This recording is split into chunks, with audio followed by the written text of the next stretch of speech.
সত্যিকারের একটা কথা কি জানেন, মানুষ যদি এতটাই বিশ্বাসযোগ্য হতো তাহলে মহান আল্লাহ তাআলা আমাদের দুই কাঁধের মধ্যে দুইজন ফেরেশতাকে নিযুক্ত করতেন না।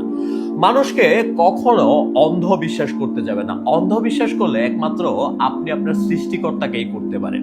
আর একটা জিনিস মনে রাখবেন, কখনো মানুষকে ঠকাইতে যাবেন না, কারণ মানুষের বদদোয়া কখনো মানুষকে ভালো থাকতে দেয় না। লাইফে যদি আপনি সুখে থাকতে চান এবং আরাম আয়েশের সাথে থাকতে চান, তাহলে যতটা সম্ভব মানুষের সাথে আপনি আপনার আয় উন্নতির কথা শেয়ার করা বন্ধ করেন। আর সোশ্যাল মিডিয়াতে বিশেষ করে শো অফ করাটা বন্ধ করেন, বিকজ বদনজর কিন্তু সত্য।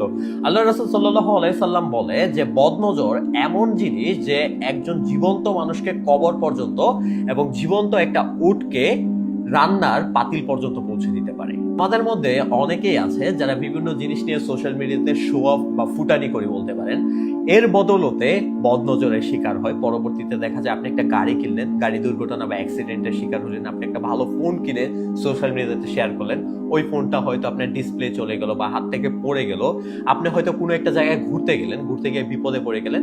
তাই সবসময় যতটা সম্ভব সোশ্যাল মিডিয়াতে এই সকল জিনিসকে একটু কম শেয়ার করবেন এবং মানুষের সাথে আপনার আয় উন্নতির কথা একটু কম শেয়ার করবেন।